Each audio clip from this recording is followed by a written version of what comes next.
अस्सलाम वालेकुम दोस्तों ड्रामा सीरियल मोहरा की अगली किस्त में आप सब नाजरीन देखेंगे कि यहाँ पर निम्रा की शादी हो रही होती है। निम्रा हरगिज़ भी नहीं चाहती कि वो उसकी माँ की मर्ज़ी से उसकी शादी हो जाए, क्योंकि यहाँ पर निम्रा ने चुप करके यहाँ पर शादी कर रखी हुई होती है। अरसा भी गुजर चुका है, लेकिन उसकी माँ की ज़िद है कि वो अपनी पसंद की शादी नहीं कर सकती, बल्कि जो लड़का उसे पसंद है उन्हीं के साथ निम्रा की शादी करवा देगी। ज़िद पे अड़ी हुई है, इसीलिए अब वो तो ऑलरेडी निकाह कर चुकी है।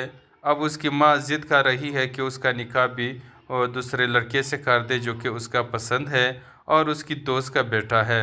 अब आप देखेंगे कि वो ज़बरदस्ती अपनी बेटी को दुल्हन बनाती है और ले जाकर के वहाँ पर तख्त पर बिठा देती है, क्योंकि आज उसका निकाह है और शादी हो रही है। तो आप देखेंगे कि यहाँ पर जब निकाह हो रहा होता है, निकाह ख्वान यहाँ पर निकाह पढ़ाने वाला ही होता है, यानी कि निम्रा जो है ना वो बेहोश हो जाती है।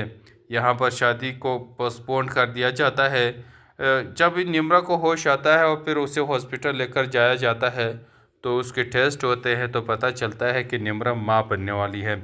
अब ये बात सुनकर के नरमी बेगम बहुत ही ज़्यादा परेशान होती है कि ये माँ कैसे बन सकती है। हालांकि यहाँ पर उसकी बेटी निम्रा ने उसे बता ही दिया था कि मैं ताहिर से शादी कर चुकी हूँ, मैंने उसके साथ निकाह कर लिया है, लेकिन वो नहीं मान रही। वो ये सोच रही है कि शायद झूठ बोल रही है, लेकिन अब ये सब कुछ उसके सामने आने के बाद पता चल जाता है कि वो तो माँ बनने वाली है। खैर अगले ही दिन फिर से शादी का तकरीब रख दिया जाता है।